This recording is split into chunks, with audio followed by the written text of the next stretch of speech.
picture all at once. Do a photo, Misty, just to Before we let you have know. our business at breakfast speaker, Kathy's going to take a picture of everyone. So, and I know Emily's there. Emily, I'll come back to you soon enough. Ready, set, go, my friends. Happy New Year. And here we go. Back to you.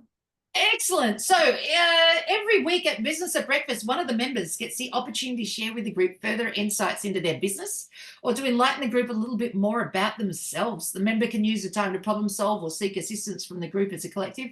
The time is theirs to use however they would like. Today we have the wonderful Christine West. Give me 2 seconds. Oh, there you go. Kathy's going to spotlight us all. Find Christine, and I'll tell you a little bit about Christine, because I've got it written here. I'm so organized. Wow. I put it on my Google business page. I actually put it in Facebook. I've done it on LinkedIn. I'm all over this. All right, let me just work out how to get into it. All right, here we go. Christine, where are you, Christine? 2 seconds. I'm right here. There she is. Hey. All right. Christine West is from Alaska, and she's a dynamic people strategist who equips leaders, entrepreneurs, and sales professionals to communicate with ease, unwavering confidence, and boldly ask for what they want, even in the most challenging of situations. She turns communication roadblocks into pathways for growth and success. And Christine, I can tell you honestly, is easily found on LinkedIn because that's where I found her. Or she found me, however you want to work it out. All right. Well, thank you, Misty, for that beautiful introduction. So, folks, you can find me on LinkedIn. Remember Alaska, remember Christine West, remember People Strategist. So, communication, who doesn't have a hiccup with people? I mean, come on, let's be honest. Okay, you're not raising your hands. Okay, I'm not interesting enough again. Yeah. No, it means that we don't. We all have troubles communicating. Yes. Okay. Okay. Anyways. It's the way you asked it. I had to think. Yeah. So anyways, folks, no matter where you are in your communication journey, if you own a business, if you want to lead, if you want to sell, you got to be able to communicate. It's that simple. So people get themselves into people messes. So just to tell you a little bit about my backstory, about my early beginnings. My early beginnings, I was born into a family of emotionally immature parents. So I learned that either you're really nice and soft or you're really loud. And the louder you are, that's how you get your way. Except for when I went into the business world, I started working in corporate and there was a conflict. I would get really loud. Well, that didn't work out so good for my benefit.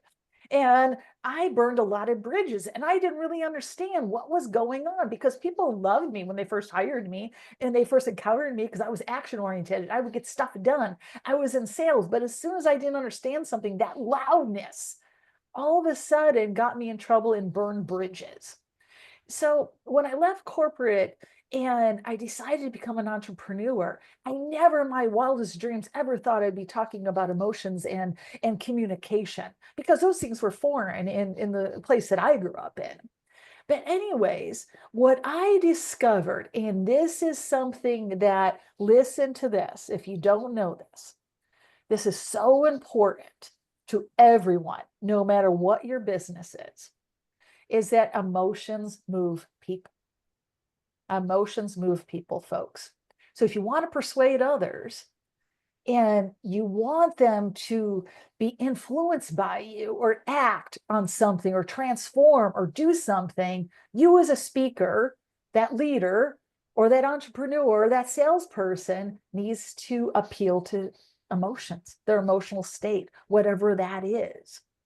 So this is how we begin to have more engaging conversations, folks, because who doesn't want to appear to be more interesting?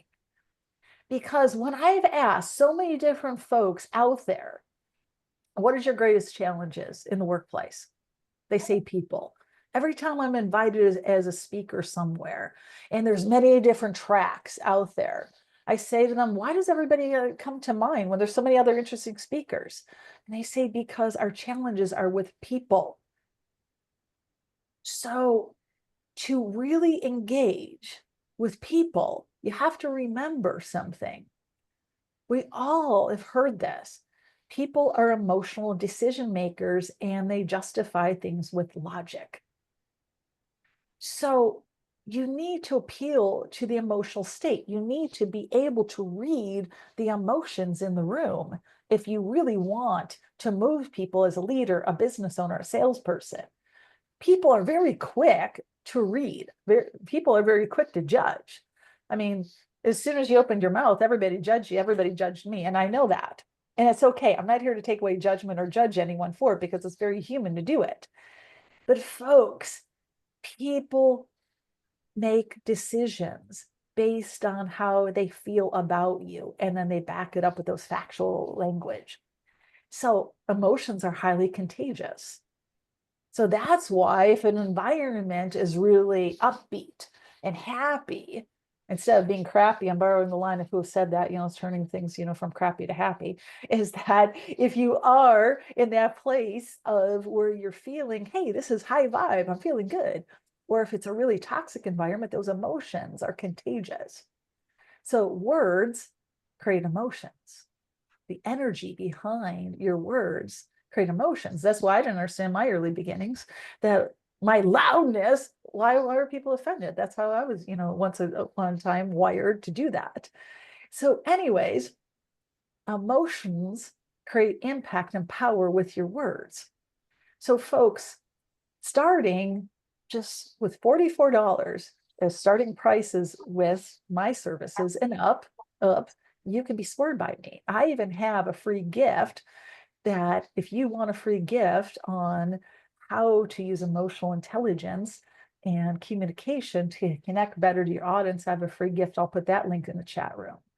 But I really want to talk to you all. So I wanted to save a little bit of time to see what questions you have. So let's talk. Let's go. Excellent. Who's got some questions for Christine? Let's talk. Give it a moment, Christine. They're thinking, they're processing. Give it a moment. All right, Penny. We can't hear you. You're I on know. mute, Penny. Yep. There, yeah, I know. So my question to you, you said people are emotional decision makers, and then you followed that with, and they justify with, and I couldn't write fast enough. Logic. Thank you. You're welcome. Excellent. Jeff, you got your hand up? Yeah, Christine, very informative, very good speaker. Thank you. Question, who's your ideal client? My ideal client are leaders, entrepreneurs, and sales folks that have those communication barriers or conflict aversion. Anybody who really, in that smaller business arena that really wants to communicate with ease and influence people and get buy-in. Every salesman on the planet. Yep. Well, what else you got? quick question. Who, as a salesman, gets frustrated? I've got to work out how to say it. Put your hand up if you get frustrated when the customer's not listening to you, but you're right. Seriously, what the other way? Yeah. You're thinking how you say it, right? It's our issue, and we just have to learn to fix that, right? So yeah. Sandy, got your hand up? Yeah, so this was very interesting. And I come from just the opposite. I don't have that energy. I'm more that introvert and stuff. So I could see where this would, really kind of show me how to have that energy. But my question is, I know, like for Misty's sales training, she helps us find the words to use. Do you also sit there and try to help us find the words, or do you mostly just show how to respond? Yes and yes. So no matter how big the mess is that somebody's in, I mean, the mess is, your perception of it. Mm-hmm. I'll show you the pathway. And Sandy, so much easier, I have Christine. bookkeeping clients because that's a known industry that has those challenges. Right. I mean, most bookkeepers, we're good with numbers, organizing the numbers. I know for me personally, I have trouble organizing the words. Well, let's talk. Excellent. Excellent. All right. What else? What else? So I'll put some of my contact information in the chat. Yeah, make sure it all goes in. So I am mindful of time, and you've given us a lot to think about. So I'm noticing usually when there's silence, that means, oh gosh, now I've got to think about this. It's not that there's no questions. The questions will be when they're driving to the store later to buy themselves some chocolate and then go, oh, I had this really good question for Christine. If only. Now, most of the time when you leave somewhere and you have a really good question come to you, you can't get hold of that person anymore, but you'll be able to, because Christine's going to put her contact details in the chat, and I'm going to make sure you all have them anyway. So you will have them. All right. I'm going to quickly go around. Emily, jump on screen. Thank you, Christine, for being our speaker today. Thank you for coming all the way from Alaska to join us. This is very exciting. and we're going to keep going.